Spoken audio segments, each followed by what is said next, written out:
What's up, everybody? Welcome back to my channel. And today's episode is sponsored by SB Wash and Go. Jay, aka Master Kush. He's a good friend of mine. He started his own business and he's trying to get out there. So I told him, sponsor me and I'll spread the word. And so we'll see how that goes. So if you're ever down here in Santa Barbara, California, in the 805, help him out. He's a good friend of mine. And let's see if we can make money for each other. I'm gonna promise him 10% if I win a tournament, especially if he sponsors me the entry. And he gets to pick which tournament I get to play. We'll find out. So if you guys interested in Santa Barbara, this is him, Jay, aka Master Kush, an 805 local. That's his information right there. And that being said, let's get back to the channel.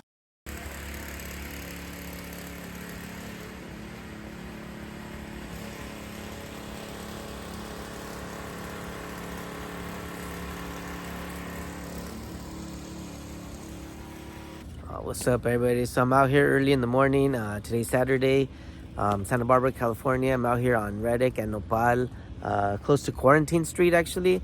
And I'm gonna film one of my homies. He's got his little business out here. He's setting up, but I'll show you guys what he does. He washes cars, he details them, he cleans them. So if you guys interested, I'll show you what he does. What the process he does, how long it takes. How detailed it is, and how clean it is. At the end. So if you guys interested in the car detailing or getting your car detailed, check it out. All right. So as you can see, he has his own little setup. That's his business logo right there. Washing a car for one of his clients. Pretty nice car. And he has a little cone setup too.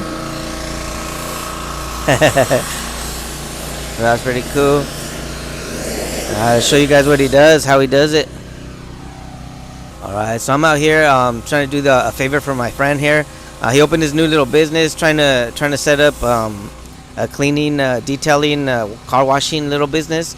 And he has his own little van. He has his own little cleaning utensils. He has his sprays. I need to ask him what's that. Is that for like rinsing? I think that's for polishing. But yeah, he has all the equipment, everything, all the tools, he has all the cleaning ingredients ready. Everything you need. He comes to you. You just call him. He'll drive up, and he'll start detailing. He'll do what he does best. And he'll start cleaning. He'll detail it, and he'll keep it shiny for you. Let me see. Let me ask him a couple questions real quick. See what happens.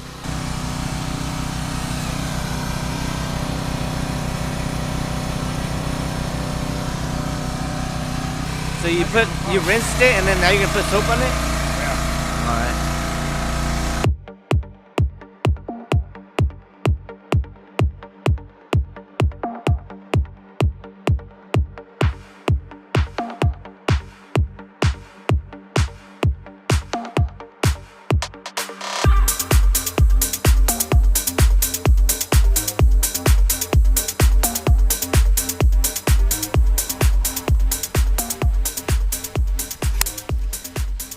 Everybody, so you can see that little spray he's using now is the wax, and is that the finishing version? Yeah, kind of. So this is one of the finishing touches that he does on each vehicle, so that it can shine. It looks really clean, it looks really shiny, for a job well done. So like I said, one more time, I'm gonna show his business name, his business card. I'm gonna put it in the screen one more time. If you guys want your car clean like this, actually, just hit him up. He's a local. He's self-made businessman. He's started his self startup business, and let's help him out.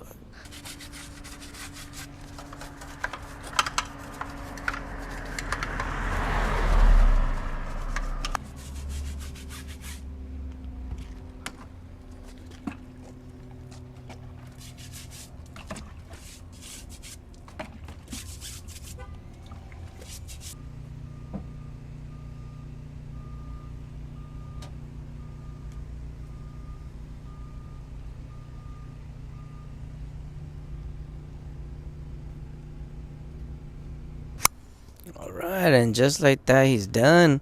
And as you can see, he was doing it really quick, but he didn't miss one surface area of the car, and it was complete detailed. from inch to inch. Every surface area of that vehicle got scrubbed, washed, and detailed. And now it's time to ask him for some questions. All right, everybody. So I'm out here with the owner of SB Wash and Go. He is the founder, the sole founder, the heart of the company. And I'm asking some questions real quick. Yes, sir. Hold the mic. All right. Yes, sir. Nice. So if you can answer me some questions, we'll give you the idea of starting this business. You know, it's, now these days everybody charging like $400-500 for just detail and stuff. So it's like I'm not paying that much. So let me just start something myself. So I can come up with my own prices and help out the customers and do it all for the community. All right. And is the chemicals that you use, is it safe? Of course, everything's eco-friendly. Everything's good to use. And yeah. Okay, so what's the process of from beginning to end? I kind of got you washing this car, but what did you do exactly? Like, how'd you start it off? Depends on the car. First, you just want to rinse it off, get all that dirt out, and then want to foam it up, scrub it in a little bit here and there, let that foam soak in, and then pre-wash again, and then hit it again with the wax, spray wax, and then wipe it down again. Just make sure everything's good to go. All right, and you have your own water? You use your own water? Yeah, we got our own water. Everything, we fill it up once a week, twice a week. How big is it? How big is your water tank?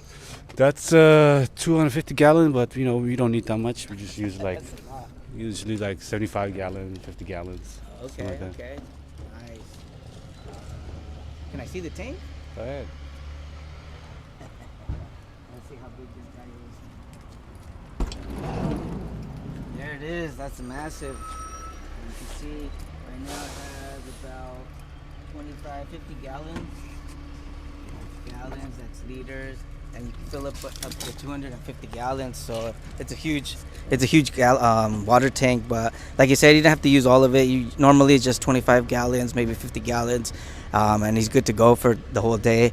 But yeah, I just wanted to check it out. I just wanted to mention it because it's a big old water gallon thing. And I mean,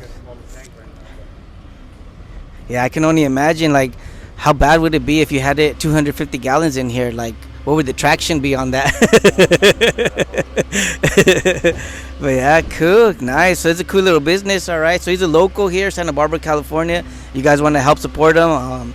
The vehicles look clean, absolutely clean. It looks gorgeous. It's waxed, completely detailed on the outside, and that's what they ordered. So for this, he got a good deal. It's his friend. It's a mechanic. It's the guy that they help each other out. So for 2 cars, I think he only charged them was 85 bucks. So like I said, but that was because they work with each other. So those are the prices you can pretty much expect. But like I said, it's super clean. It's convenient. If you're at work, if you're out of town, he'll drive to you. He'll come. He'll wash it. He'll send pictures, before and after pictures, and you can Zelle him, or I don't know if he has his own website, but I'm pretty sure you can.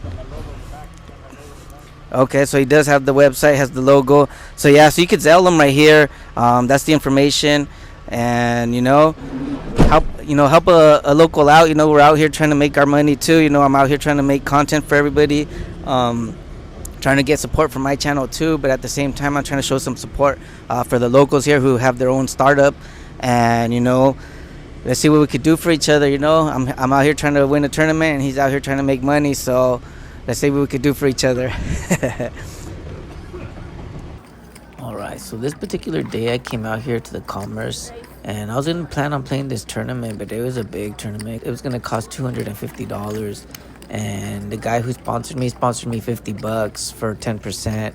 So with that being said, I don't know what I was gonna do. So I just ended up playing this 2-3 tournament, this 2-3 cash game, and I bought him for 100. So I was trying to keep it safe just in case, I did want to give a return to the guy because recently he's been in an accident. It was a car accident, and he was on a bicycle. He said he woke up on the floor, and then he had to get stitches on his arms and everything. So it was pretty bad. So with that being said, I'm trying to get him a return, on this trip. So with that being said, I fold my pocket fives on an ace jack 4 board and try to find a better spot. I then found myself in the cutoff, and everybody limped in, so I decided to limp in. The guy in the button didn't look like he was going to raise, and the small big blind didn't look like they were going to raise. So I went a cheap flop, and the flop comes 10, 9, 7 rainbow. The opponent leads out for 15 bucks, and I call it one time. Take him to the cashier's cage because it was weighing the table down, so they're holding him for him. The turn brings a 3 of hearts, and when he leads out for $20 again, I just go ahead and fold. I then find myself holding ace-7 offsuit, and I decided to ship it all in because everybody limped in, and I'm in the cutoff, so perfect place to do it. And luckily, everybody does make the fold. I did, and then I just blew it out. This brings my chip stack back up to $72, which is just 25% short of my original stack. And then I find myself holding a premium hand, so I make a real raise this time, and hopefully people calm me down. I do get one caller, and I go heads up to the flop. The flop comes 6-2 queen with one club, and I make a continuation bet, and he quickly folds.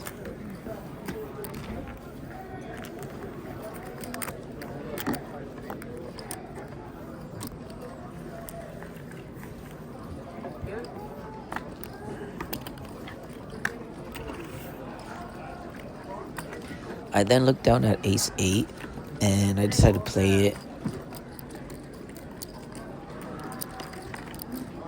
I put a $40 bet out there, and we go heads up to the flop.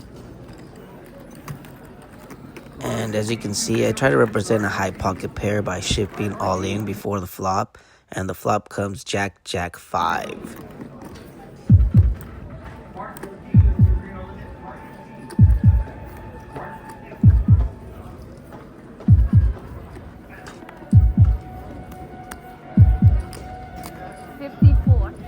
Call. Okay, no more action. Show him.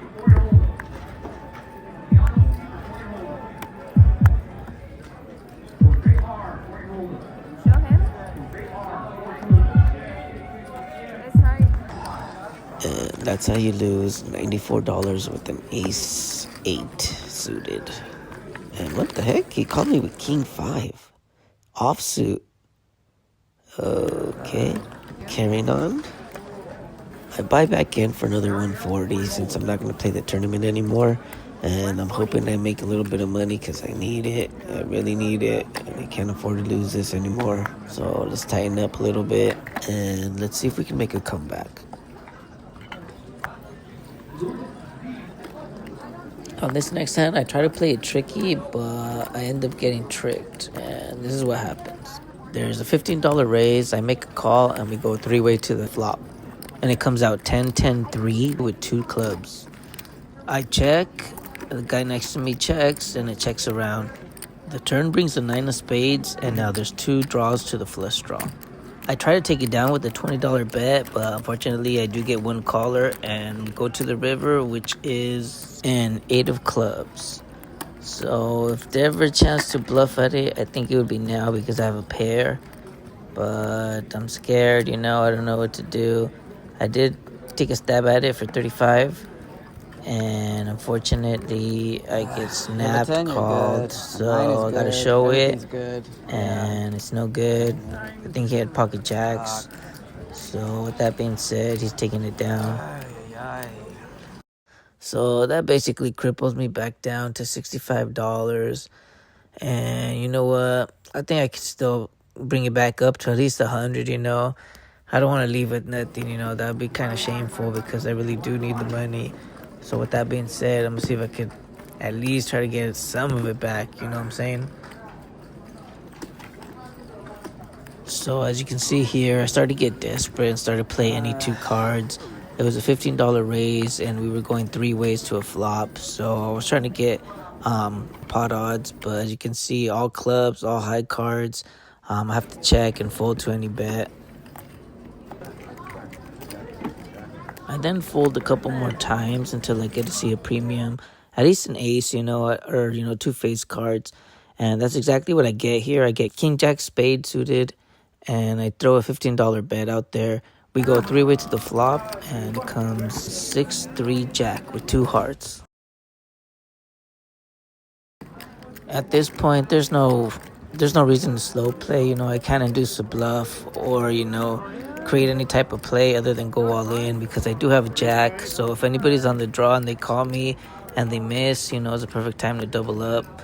So I go ahead and push all in, and I go heads up with one of my nemesis who previously stacked me already. So not feeling too good about that. You have two pair? A set? Let's draw. I'm Jack. Oh, my nemesis. Let me win one. Don't tell me you have a queen. Don't slow roll me. Just muck it. Just throw it away. Yes. Can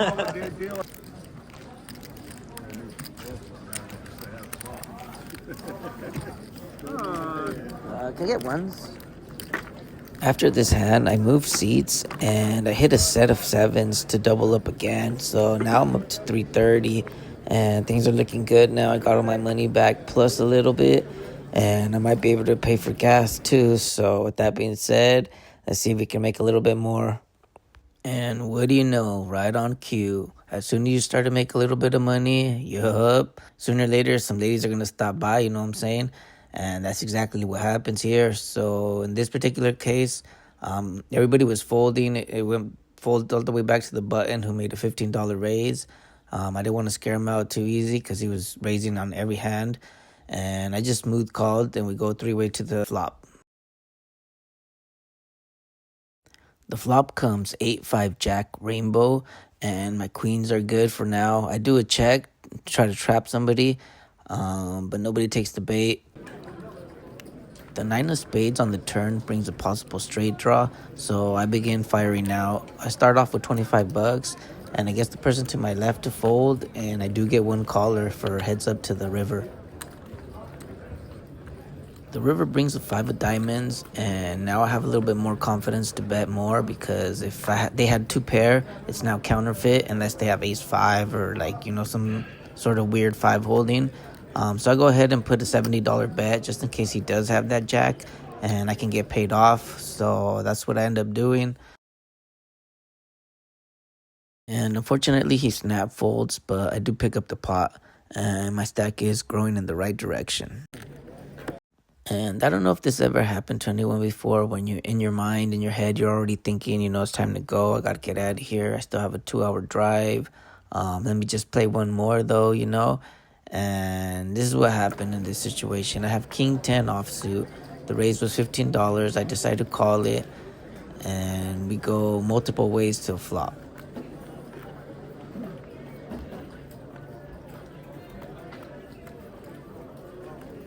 The flop comes ace queen 6 with 2 spades and 1 diamond.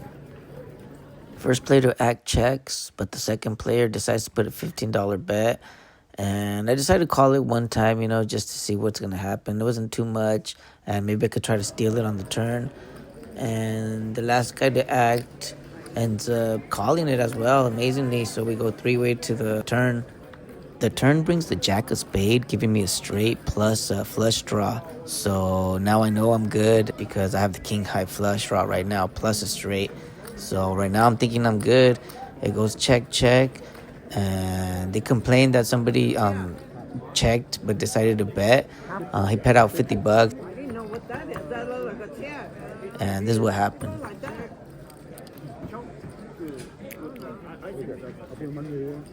$150.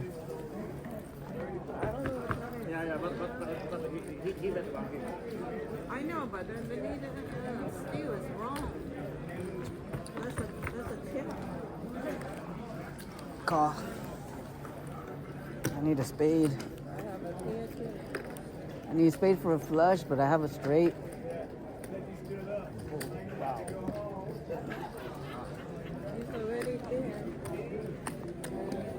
The river is clean, and I end up winning a big pot for my last hand of the night.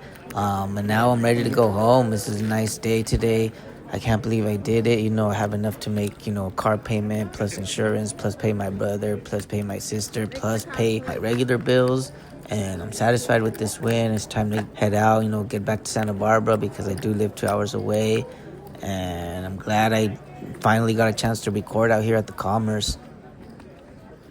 Alright, so I hope you liked that win, everybody. And if you want to see more content like this, just hit the like, the subscribe. It really helps the channel. And also, I have this other thing going on in my life, this actual reality. And I do have an injury caused by a surgical doctor that had been denied, and I have been arrested for failing to do my duties as a father. But the doctor has altered my ability to work, because he messed up my shoulder, and he's not being held accountable. So with that being said, I am also doing this thing where I'm going around the city college and the universities, and check this out. What's up, everybody? And today I'm out here at Santa Barbara City College. I'm out here with my demonstration. I'm gonna try to talk to a couple people. So I'm gonna try to get the opinion of educated people, intellectual scholars, and see if whether or not they can agree or disagree with me. If my shoulder looks like it's separated with the wing and scapula or not. I'm gonna show them my proof. Try to get some opinions, and show the world that what they did to me is wrong. I should have got more than $12,000 when the court is charging me $9,000 in fees for a lawsuit that was dismissed, prejudicially, without a fair trial. So, with that being said, there's a lot that's been done that has been done against me and not enough for me. And so I feel like I have to take the initiative to do everything for myself. And since I'm not getting unemployment, Social Security or disability, I'm just going to go ahead and show a couple people, what my injuries look like, and if they can agree whether or not it's a separated shoulder with the wing and scapula. So let's check it out.